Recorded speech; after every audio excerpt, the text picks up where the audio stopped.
This has been a hugely controversial week for anyone who is a lover of freedom of speech. Patreon, which is well known as a place where people can go and be monetized by regular supporters of their content, they've kicked a whole bunch of people off their platform in the last week. I actually did a live interview earlier this week with BitChute, an alternative media platform, and they were kicked off because they refused to censor some of the content on their platform. But you've seen a whole bunch of people be kicked off Patreon. It seems that anyone that is not towing the line with this platform is being kicked off and demonetized. Patreon is taking all of the heat for this. People are saying, well, it's the platform, you need to go to a different platform. There are a lot of Patreon alternatives out there that people are trying out, and people like Jack Conte, who's the CEO of Patreon, is taking a lot of heat as well. People are saying, well, anything he doesn't agree with is being kicked off. But what happened today turned that on its head when we had the payment processors on Subscribestar pull their services. So this is an alternative platform to Patreon. Subscribestar started out because people were looking for somewhere else to post their content because they were getting booted off Patreon. And people were thinking, well, it's just the platform. If I find an alternative, then I'm going to be all right. But what we really saw was that the payment processors are the ones pulling all the strings here. PayPal and Stripe pulled their services, not just for controversial people on the platform, but for the entire platform itself, basically shutting down the platform itself. No one can be monetized on this platform anymore. It really goes to show you the incredible power that these payment processors wield and why alternative currencies are so incredibly important. Bitcoin's entire history is one of censorship resistance. The very first bull run in Bitcoin was because the payment processors froze all donations to WikiLeaks. The government put pressure on intermediaries like PayPal, Visa, MasterCard, and said do not process transactions to this site, and all donations ceased until they started accepting Bitcoin. And then it went through the roof and you saw a huge run up in the price of Bitcoin because people realized that this alternative money gave people so much more power. And that is the power of freedom of speech, because you see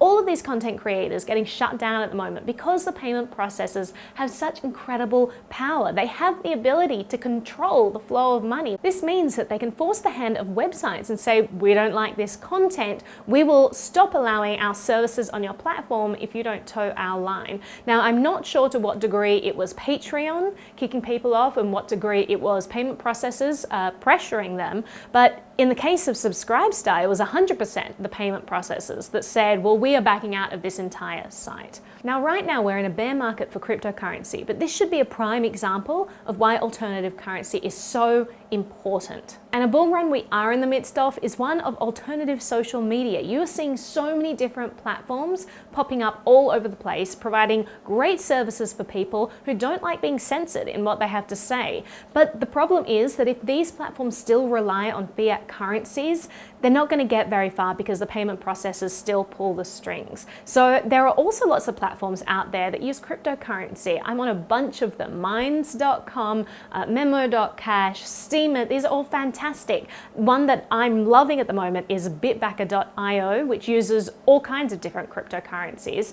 And you can receive payments just like you would on Patreon, and you can also do super chats just like you would on YouTube. But YouTube takes 30% and censors your content, and Bitbacker takes 1% and doesn't censor anything. So there are just some great choices out there. It seems there is a lot of buzz around Bitbacker at the moment. Subscribestar themselves set up an account there. BitChute earlier on in the week set up an account there after they were demonetized by Patreon, have journalists like Ben Swan moving over there, and it was featured on the Tom Woods show today, which is pretty exciting. So for any content creators out there who care about freedom of speech and don't want to be building a community on a platform where a payment processor can just come and shut you down, I really do urge you to check out this new platform. I'm really excited to see this use case for cryptocurrency flourish right now. We saw the censorship resistance of Bitcoin really flourish on the black markets, but this is a legal use case of cryptocurrency that also highlights that censorship resistance. So check out the crypto platforms out there that can help support you as an artist and a content creator. Even if it's just one of your revenue streams,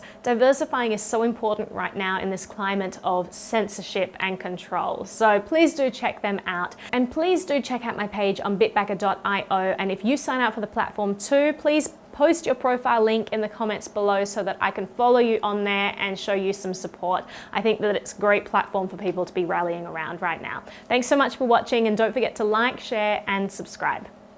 A huge thank you to the sponsors of the show for making these videos possible. Thanks so much for watching. She used to just party, go all the way.